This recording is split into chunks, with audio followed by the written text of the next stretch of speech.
DLA Night. With me today, I've got Phil Fraser, and we're going to be talking about hiring your second in command. So, what that means is that you've set up a business, it's successful as a founder, and what you need to do is actually step back and let someone else run it. Which is, it's like it's like having children and letting them go off and do their own thing and stuff like that. So, Phil, thank you so much for coming in today and sharing your expertise on this. Where can people find you? Okay, so the best place to find me is my website, which is philfraser.co.uk. Don't go to philfraser.com because that's a medieval costume company. So if you see pictures of people who look like Robin Hood, you're in the wrong place. So it's philfraser.co.uk or search me out on LinkedIn. I'm usually on there most days. Phil, again, thank you so much for coming on and sharing your expertise. I think it's fascinating that quite often I've got an interview coming up next week or something about raising money and the things that you need to do, but to raise money. But here we are talking about you set up a startup, you're successful in that, and you're going to hand that over to people. So talk us through. Your how you got there, and just to give us a quick overview about how we got to that position. Yeah, so my wife and I set up a business by accident, which is a completely different story. We could do that again next time. And after, let's think, it's about after 10 years, I got bored, and that's bored in a sort of entrepreneurial sense. The business was going well, it was all going okay. And, as entrepreneurs, we like doing new things and setting things up and all that sort of thing. So we said, right, okay, we'll sell it. But we also had a plan B, which was if we don't sell it, we'll get somebody else in to run it. Right. So we got an offer. We decided in the end it wasn't enough. So we said, right, okay, let's put plan B into action, which is where we come to how the hell do you find somebody else to do all the stuff you've been doing for the last 10 years and it's your baby and nobody can do it as well as you can and all those other things. So you actually when you found, maybe by accident, a process that you went through in terms of trying to find that, because the normal thing that we would do is that you'd either reach out to your network to say, is there anybody that you think would be wanting to do this, or you'd put a job out there, or you get recruitment consultants or something, and ultimately what you do is you get a pile of CVs, but that's not what you wanted to do. No, we had, and I don't know where I picked this up from. The next stage I'll tell you about. It was very much a case of the first thing was I needed to be able to get on with this person. Yeah. And, it's my baby, as with most people's businesses, and you want to hand it over. But the first thing is, yes, they might be able to functionally do the job, but you've got to be able to get on with them.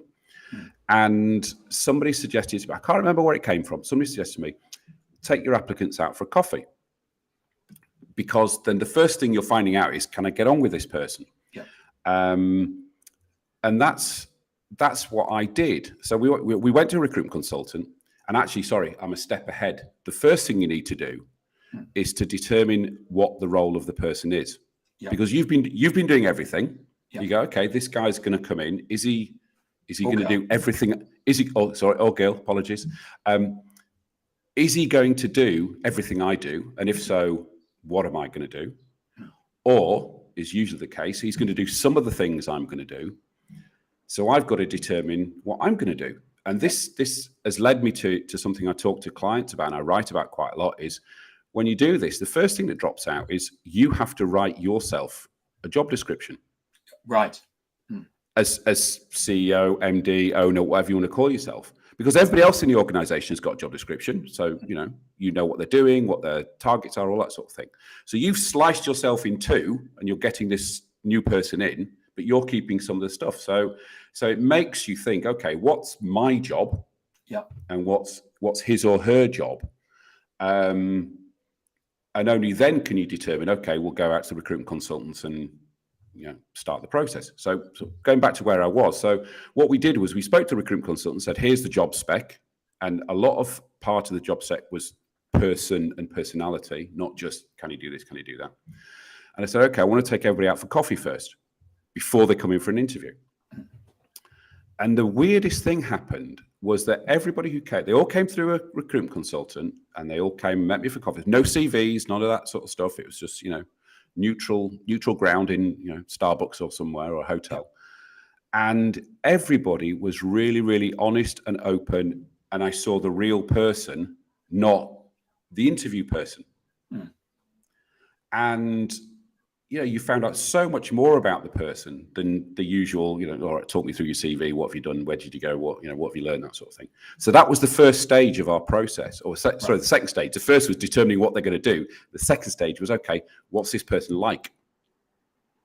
Because I think that what happens is that you get to a certain point in your life where you're so used to doing interviews, you kind of, as you say, you kind of turn up and there's this process that you go through.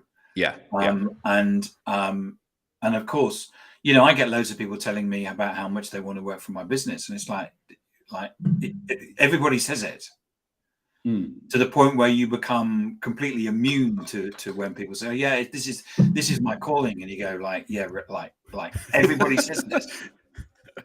Yeah, my calling is to work with Tim Hughes. That's my calling in life. My calling is to work with Tim Hughes. Really? So I think this idea that you actually took them out for a coffee. Even part of the process of who pays for the coffee and the discussion that you have is probably quite interesting. I recently went out with somebody who had just exited from a company. Clearly, he'd made a lot of money from it, and we said, "Oh, let's meet up for a coffee." And he said, "I'd love to pick your brain for to find out what I'm going to do next," and I paid. And he's got this big pile of money sat. And he's got this big pile, and it's like, I got home and I got home and said to my partner, I said, yeah, it says a lot about people, doesn't it? It does, yeah. And it was interesting because as I say, these people had come via a recruitment consultant. They knew it was an interview, and didn't have, after the first couple of minutes, they didn't have their interview head on, which was great. So that was our first level of filter. Was okay, CV might be perfect, but there's not that chemistry. It's not like I don't like you. It was just that chemistry's not there. We're going to be in each other's pockets, 5 days a week and sometimes at weekends, and we're going to be smashing our brains together. And I've got to trust him with my baby. Some of that's emotional, some of that's personality, and some of it's skill. So that was a great first filter. So I understand the process that you went through was you wrote the brief, then you did a pre-interview coffee, then you did an interview about can you do the job. Then you had a second interview, which was 2 business scenarios and a presentation. And then there was a third interview. I'm reading my notes. I may be completely wrong. You asked for, was it a 90-day plan? So was it a 30, 60, 90 or something? That was the what you've got as the second and the third were the same thing. So the first interview, the first formal interview was, run through your CV. It's answering the question, can you do the job? Yeah. And the second interview, so we gave them 2 scenarios. One was here, and it was a real life business scenario at the time. We had this issue with a client. How would you deal with it? And the second one was, okay, first 90 days, what would you do? So the first one is, can you do the job? The second one is, how will you do the job? Yep. And interestingly, we went through this process, and we got down to our last 2. Then somebody pulled out, and we were left with this lady who came in, did her presentation, and myself and wife did the interview, and it just wasn't. There was just something wasn't right. So we had to go all the way back to square one and did the whole process again. And the guy who eventually got the job, actually and I've told him this subsequently, his how I would do the job bit of his presentation wasn't brilliant. He was sort of sat on the fence a little bit, and he was very uncommittal, which obviously, you can understand. But he got the job. So the process got to that point. But he asked me, and this sort of goes on to the next point, he asked me the question in the interview, are you willing to let go? Yes. Which I thought was a great question. Because the last thing he or anybody in a senior role like that wants to do is they come in and they're just doing what they're told by the CEO or MD or owner. Yes. And I said, I'm ready to let go, knock yourself out sort of thing. So that was and again, I think mentally you have to, as the owner, MD, CEO, whatever you call yourself, you have to be at that point to even go through this process. Absolutely. Because otherwise it doesn't work, does it? Down the road, there's going to be a parting of the ways. Yeah, because he or she is going to say, will you just let me get on with my job? No, you want to do it this way. This is the way we do it. And again, one of the things that was great about getting somebody in like that was that they then, and obviously this is what you want them to do, they start bringing their own ideas in. So, as with any business, any startup business, you do it how either you did it when you were employed or how you've read about doing it or however you've eventually come to systems and processes. But you want somebody at that seniority to come in and go, well, that's stupid. I think we should, in my previous company or the way I do it is this way. Have you looked at this? Have you looked at that? Have you considered this? So he brought loads of new thinking in. And how did you feel about that? It was interesting, and we worked together for 6 years until we sold the business. We sold the business 5 years ago. I had a beer with him 2 weeks ago, so we're still in touch. But there was a lot of, obviously, at first you've got to sort of, it's a bit, finding your way around and where the borders are. And it goes back to what I was saying about job specs, that legitimately he can say to me, hang on, Phil, that's not part of your job. Your job is over here. My job's over here. And yeah, it's learning and teaching and him learning how I work and me learning how he works. But you have to be able to let go. And almost you have to let them make the mistakes. And the other side of it as well is, my team were used to sort of knocking on my office door and going, Phil, I've got this issue, blah, blah, blah, blah, blah. So the first time you have to say to your team, don't speak to me, speak to him, and the team go, well, hang on a minute. And then because it's somebody new, they've come in from, who the hell's he? I've been I've worked here for, in certain number of years. Who the hell's he? He's just turned up. He's been here 6 months. I've got to report to him, or I've got to ask him advice, or he's telling me what to do. All those nuances come through as well. Yeah. And you used to do something and now somebody else does it. So, yeah. And one of the, I think one of the things that you picked up was the fact that when you were running the business, you knew all the customers.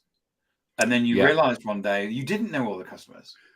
Yeah, absolutely. So, and again, it goes through the process. So the onboarding is multifaceted. Onboarding is right. This is the business. This is how we work. This is what we do. So you're teaching him. Then you have to onboard the team with him or her. So my number 2 is called Simon. This is Simon. He's going to be running it. He's who you're reporting to. And then you have to do it with the clients. And the client said, this is Simon, and you're going to deal with him. And so initially, we both go along, and I go, this is Simon. Then we sort of tag teamed along. And then he got to the point where people were saying, where's Phil? And then he got to the point where we went to an event, and he was introducing me to people who were clients of the business. And I'd never been in a situation where I didn't know every single client of the business. But it's part of that growing up to become a proper grown-up business. Yeah, it's one of those things when you walk down the corridor and there's somebody and you don't know who they are. We never got to that size, but it's exactly the same. Yeah, it's exactly the same. And it's like and they say, I've been working here 6 months or something. Okay, right, excellent. Well, welcome aboard. No, we never got to that size, but it's right. A similar sort of thing. So how did you because you've got to trust this person, haven't you? Yep. How is it that you? I know it sounds like you got the TT or something. Anyway, I've got the window open. Okay, in modern, I interview a lot of people, and the modern world of leadership is you trust everybody. But I'm guessing this was a few years ago. So, in those days, you treated everybody with suspicion rather than trust. How do you get to the point where you can actually trust a person? I always come from the position of my wife says this all the time. I trust people too much. Right. Of everyone's a good person and you should trust them and let them get on with it. Okay. And so you're kind of in that camp anyway. It's me. My wife's completely different. And I say we ran it was interesting. She always tells me this story. We did every single interview. Towards the end, she only did the final interviews, but she constantly tells me this. The one person she didn't do the final interview with was one of the only people we had a problem with. So I'm the trusting one. She's the untrusting one. So we have this sort of balance. But yeah, I just look, if you've got to that point where you've got a big enough business and you're recruiting a number two, you should by then have, spidey senses to be able to see who the bullshitters are and who aren't. I think we got found out twice in 15 years in terms of recruiting, I don't know, I think probably total 25 to 30 people. I got 2 of them wrong. It's not a bad hit rate. It's not. So I mean, so I was going to ask you about what do you do about people issues? Because one of the things that, when you join a company, what you're doing is that you're in effect, I'm joining and I'm working with Phil. I'm in effect, I not just sign a contract with Phil, but I sign a psychological contract with Phil. And all of a sudden you're saying it's somebody else. So how do you deal with those people issues? I think you have to, and sometimes I look at business now and I think, geez, I'd hate to be running a business now because it's such a minefield. Yeah. But I always just started with, look, I trust you. We've been through 2 interviews. I think I've got a feel for you. If it gets to the point where you think, well, actually, you aren't the person you said you were, or it's not working as well as we think it should. And again, it's something I fell foul of, was this whole concept of, oh God, what's the bloody word? Brilliant jerks. Right. That people who either you've recruited and aren't what they think they are, or more likely somebody who's okay at their job, but is causing so much problem within the rest of the team that actually you've got to get rid of them. And we took far too long getting rid of ours. But recruitment is always a minefield in terms of who turns up and who, are you seeing the real person in the interview? This is my business. I'm trusting you to run my business, make it better, add value to it. And if you don't do that side of the bargain, sometimes you take it personally. Yeah, I mean, toxicity in your business is a nasty thing, and we had it, and we didn't deal with it fast enough, and we should have done. Yep. Sorry, I just sorry to interject over you. No, it's your interview, Phil. I was advised by somebody else told me about Brilliant Jerks, and we discussed the whole thing. And he said, I guarantee the day after you do it, you get rid of them, you will say, we should have done it earlier. Yeah. And that's exactly what you've just said. It was actually the day, and I suddenly we use Slack to run the business, and Slack actually suddenly became a nice place to go rather than a toxic place to go. Yeah. And it was like, we should have done this months ago. Yep. Absolutely. Why were we living with this toxicity? It was awful, and we shouldn't have let it to happen. Yeah. And everybody, most people are nice people, and we want to see the best in people, and also we don't like confrontation. So it's a tough thing to do, but at some point you have to. And the other thing is, the rest of the team see it, and they're looking at it and going, why the hell isn't Tim dealing with this? Why is he allowing this to happen? So not only is that person toxic, it actually affects the team's view of you as well. Yeah, I mean, we saw the difference the next day. Yeah, you will do. Yeah, and what you by putting it off, actually, you're quite right. Which is the team are looking at you to say that they know what's going on. It's like, well, why aren't you doing anything about this? Yep. Yeah, it's a tough one. Fascinating, Phil. Thank you so much for coming in and talk about it. From the, I think there's some real good takeaways in terms of the interview process. and then also going through this, opening the can of worms of what on earth I'm going to do now that someone's coming in to do my job. Absolutely. But sometimes I guess we have to make ourselves redundant, don't we? Well, you do. I mean, you do. That's the aim. The aim of any business. And you talked briefly about selling a business. You cannot sell a business unless you are redundant from the process, and it's part of that system. So remind people where they can get hold of you and where they can get middle ages designer wear or something, was it? Okay, so it's philfraser.co.uk. It's not philfraser.com, because that's where you get your Robin Hood costumes from. And if anybody, I have just a special free offer for anybody who's listening. I have a 5-minute process for anybody to solve their biggest pain in the arse business problem. So if they email me at phil@philfraser.co.uk, I will send them my pitter patter process. Okay, fantastic. Pitter as in P-I-T-A, pain in the arse. Okay, right, pitter patter. Okay, and it's philfraser.co.uk. Yep. Phil, thank you so much for coming in today and talking about it. It's been excellent. Thank you for sharing your story.